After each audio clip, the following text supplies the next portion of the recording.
हरे कृष्ण। ओम नमो भगवते वासुदेवाय। ओम नमो भगवते वासुदेवाय। ओम नमो भगवते वासुदेवाय।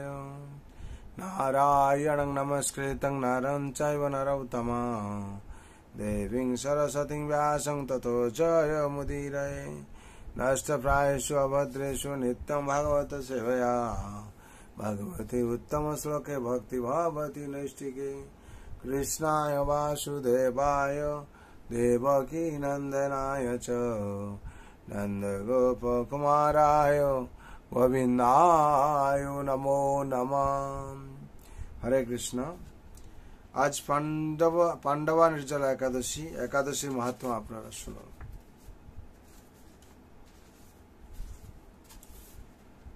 ज्येष्ठ शुक्ल पक्षर यही निर्जला एकादशी, पांडव निर्जला एकादशी। ज्येष्ठ शुक्ल पक्षर यही निर्जला एकादशी व्रत संपर्के ब्रह्म वैवर्त पुराणे श्री भीमसेन व्यास संवादे वर्णित হয়েছে। महाराज युधिष्ठिर बोलें, हे जनार्दन, आमी अपरा एकादशी समस्त महात्म श्रवण करलाम एवं ज्येष्ठ शुक्ल पक्षेर एकादशी नाम ओ महात्म कृपापूर्वक आमार काछे वर्णना करुन। श्रीकृष्ण बोलें, এই एकादशीर कथा महर्षि व्यासदेव वर्णना करबेन, केनना तिनी सर्वशास्त्रेर अर्थ ओ तत्व पूर्णरूपे जानेन। राजा युधिष्ठिर व्यासदेव के बोलें, हे महर्षि द्वैपायन, आमी मानुषेर लौकिक धर्म एवं ज्ञान कांडेर विषये अनेक श्रवण करेছি। आपनी यथार्थ भावे भक्ति विषयिनी किछु धर्म कथा এখন আমায় বর্ণনা করুন। শ্রী ব্যাসদেব বললেন, হে মহারাজ, তুমি যেসব ধর্ম কথা শুনেছ, এই কলিযুগের মানুষের পক্ষে সে সমস্ত পালন করা অত্যন্ত কঠিন। যা সুখে সামান্য খরচে অল্প কষ্টে সম্পাদন করা যায়, অথচ মহাফল প্রদান করে এবং সমস্ত শাস্ত্রের সারস্বরূপ সেই ধর্মই কলিযুগে মানুষের পক্ষে করা শ্রেয়। সেই ধর্ম কথাই এখন আপনার কাছে বলছি। উভয় পক্ষের একাদশী দিনে ভোজন না করে উপবাস ব্রত করবে। দ্বাদশ দিনে স্নান করে শুচিশুদ্ধ হয়ে নিত্যকৃত্য সমাপনের পর শ্রীকৃষ্ণের অর্চন করবে। এরপর ব্রাহ্মণদেরকে প্রসাদ ভোজন করাবে। অশৌচাদিতেও এই ব্রত কখনো ত্যাগ করবে না। যে সকল ব্যক্তি স্বর্গে যেতে চায় তাদের সারা জীবন এই ব্রত পালন করা উচিত। পাপকর্মে রত ও ধর্মহীন ব্যক্তিরাও যদি একাদশী দিনে ভোজন না করে তবে তারা যমযাতনা থেকে রক্ষা পায়।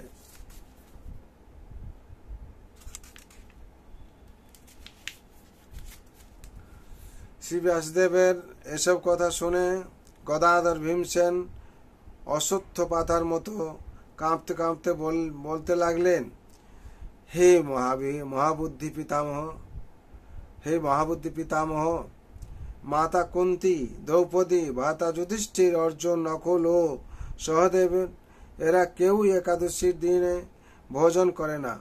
আমাকেও অন্ন গ্রহণ করতে নিষেধ করে, কিন্তু দুঃসহ ক্ষুধা যন্ত্রণার জন্য আমি উপবাস করতে পারি না। ভীমসেনের এরকম কথা ব্যাসদেব বলতে লাগলেন, যদি স্বর্গাদি দিব্য ধাম লাভে তোমার একান্ত ইচ্ছা থাকে তবে উভয় পক্ষের একাদশীতে ভোজন করবে না।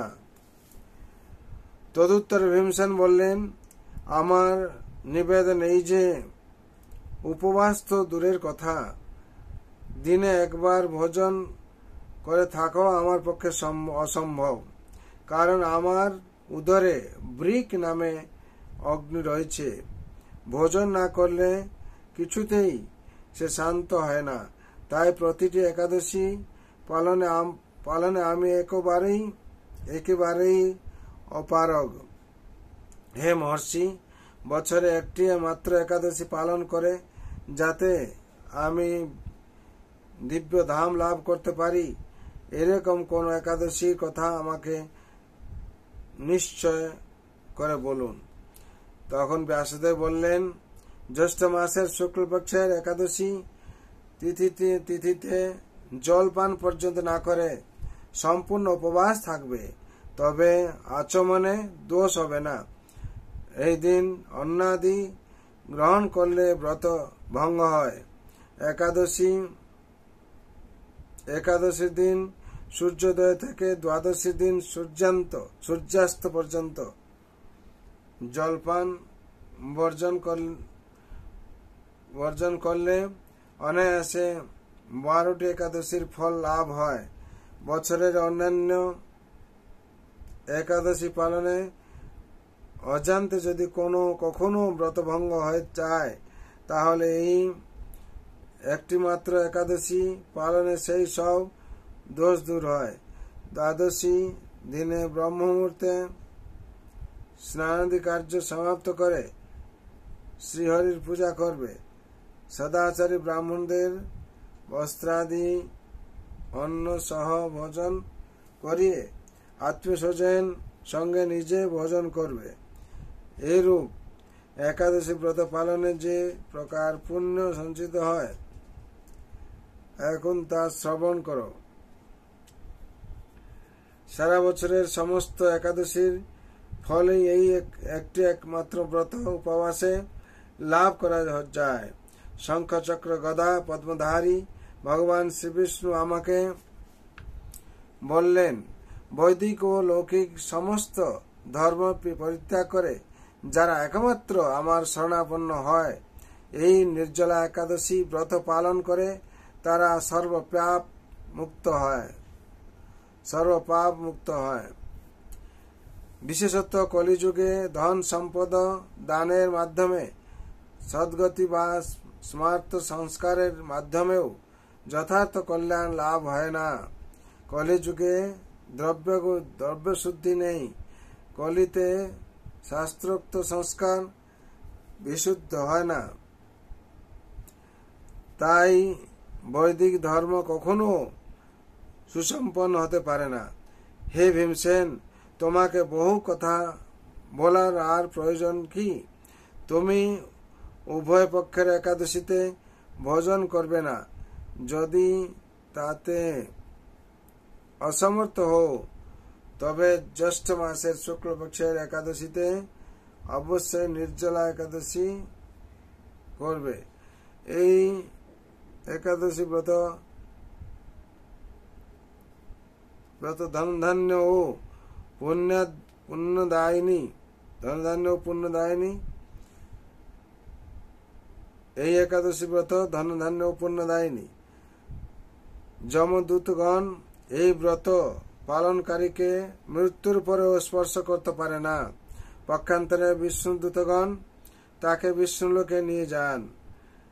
শ্রী ভীমসেন এই দিন থেকে নির্জলা একাদশী পালন করতে থাকায় এই একাদশী পাণ্ডবা নির্জলা বা ভীমসেন একাদশী নামে প্রসিদ্ধ হয়েছে। এই নির্জলা একাদশীতে পবিত্র তীর্থে স্নান দান তপ কীর্তন ইত্যাদি যা কিছু মানুষ করে তা অক্ষয় হয়ে যায়। যে ব্যক্তি ভক্তি সহকারে এই একাদশী মাহাত্ম্য পাঠ বা শ্রবণ করেন, তিনি তিনি বৈকুণ্ঠ ধামে প্রাপ্ত হন। হরি বল। এখানে পাণ্ডবা নির্জলা একাদশীর মাহাত্ম্য সম্পূর্ণ হলো।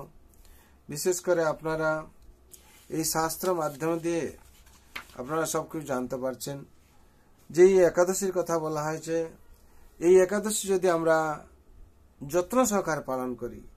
বলা হয় মাধব তিথি ভক্তি জননী যতনে পালন করি, যেদিন গৃহে ভকত দেখি গৃহেতে গোলক ভাই, চরণ সিন্ধু দেখিয়া গঙ্গা গঙ্গা সুখে না সীমা পায়। তার জন্য শুদ্ধ ভক্ত চরণ রেণু। যদি আপনাদের ভক্ত ঘরে যদি একাদশীতে সৎসঙ্গ কীর্তন করেন কিংবা হরিনাম ভজন করেন, শাস্ত্র অধ্যয়ন করেন, তাতে আপনাদের সার্বিক মঙ্গল হবে। বিশেষ করে একাদশীতে আমাদের যে পঞ্চশস্য বাদ দিয়ে যা কিছু গ্রহণ করার বিধি যেরকম শাস্ত্রে আছে, বিশেষ করে নির্জলা একাদশীতে জলও গ্রহণ করা যাবে না। আর যারা তো পারছেন ভালো, যে যারা না পারেন, শরীরে অক্ষমতা আছে, তারা সজলা এবং সফলা করতে পারেন, কিন্তু একাদশী ব্রত পালন করুন, তাতে কিছু অসুবিধা আপনাদের মঙ্গল হবে। তার জন্য একাদশী ইন্দ্রিয় সংযম করে ভগবানের সেবায় নিয়োজিত করা।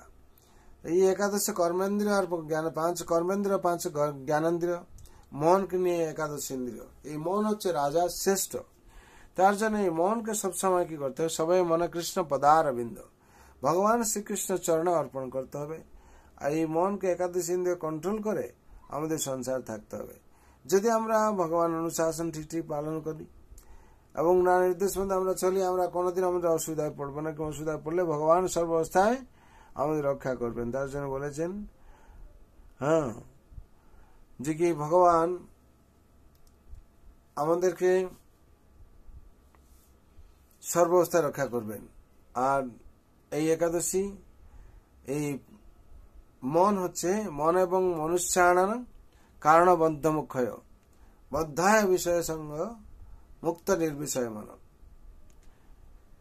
এই যে মন এবং মনুষ্যায়ন কারণ বদ্ধমুক্ষয়, এই মন হচ্ছে বন্ধনের কারণ আর মন হচ্ছে মুক্তির কারণ। যদি ভগবান সেবায় আমরা এই মন যে শ্রেষ্ঠ ইন্দ্রিয়, তাকে যদি ভগবান সেবায় নিয়োজিত করি, তাহলে মুক্তির কারণ হবে। আর যদি মনকে যদি আমরা ভগবান থেকে বিমুখ করে নিই, তাহলে আমাদের বন্ধনের কারণ হয়ে যাবে। মন এবং মনুষ্যায়ন কারণ বন্ধমুক্ষয় অধ্যায় বিষয় সঙ্গ মুক্ত নির্বিষয় মন। আর মন হচ্ছে রাজা, তাকে আমাদের ভগবান শ্রীকৃষ্ণ চরণে অর্পণ করতে হবে। যত আমরা সেই দিন ভগবানের কথা শুনবো, শ্রবণ করব, কীর্তন করব, জপ করব, তত আমাদের সার্বিক মঙ্গল হবে। তার জন্য একাদশ ইন্দ্রিয়, পঞ্চ জ্ঞানেন্দ্রিয় হচ্ছে চক্ষু কর্ণ নাসিকা জিহ্বা ত্বক, আর পঞ্চ কর্মেন্দ্রিয় হচ্ছে বাক পানি পাদ পায়ু উপস্থ। আর মনকে নিয়ে একাদশ ইন্দ্রিয়। মন হচ্ছে শ্রেষ্ঠ ইন্দ্রিয়, রাজা। এই রাজা যদি ভগবান শ্রীকৃষ্ণ চরণে আত্মসমর্পণ করে, তাহলে প্রজারা সবাই তাকে অনুসরণ করবে। সেরকম আমরা যদি ভগবান শ্রীকৃষ্ণ চরণে আত্মসমর্পণ করি মনকে নিয়ে, তাহলে আমাদের ইন্দ্রিয়গুলো কন্ট্রোল থাকবে। তার জন্য সংসারে বিশেষ করে আমাদেরকে এই একাদশী পালন করার বিধি দেওয়া হয়েছে। বলা হচ্ছে রুচ না রুচ খাওয়া পিতা,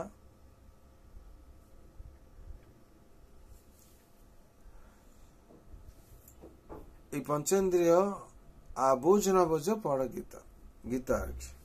যদি আমার তেতো যদি না রুচি হয় গো, আমরা তেতো খেতে হয় যেরকম, সেরকম আমাদেরকে এই গীতা ভাগবত আমরা না বুঝতে পারলেও আমাদের পড়তে এবং শুনতে হবে। শোনার মাধ্যমে দিয়ে আমাদের সার্বিক মঙ্গল হবে। তার জন্য বিশেষ করে এই মনকে আমাদের অনুকূল ভক্তির অনুকূল ভাবে আমাদেরকে অভ্যাস করতে হবে, আর প্রতিকূল ভাবকে বর্জন করতে হবে, তাহলে আমাদের সার্বিক মঙ্গল হবে। একাদশী তিথি হচ্ছে মাধব তিথি, সর্বশ্রেষ্ঠ ব্রত। যদি আমরা একাদশী পালন করি, তাহলে অন্য কিছু ব্রত না করলেও চলবে। তার জন্য সবার সংসার, সবার মঙ্গলের জন্য, শান্তির জন্য ভগবান রাতুল চরণে আমি প্রার্থনা করছি। আপনারা সবাই আনন্দ থাকবেন। সর্বন্তু সুখিন সর্বে শান্ত নিরাম হয়, সর্বভদ্রাণী পশ্যন্তু মা কশ্চিৎ দুঃখ ভাগবতী ভবেত। जय पांडव निर्जला एकादशी व्रत की जय। अनंत कोटि वैष्णव भक्तवृंद की जय। उपस्थित भक्त गौर आनंद। हरि हरि बोल, हरि हरि बोल।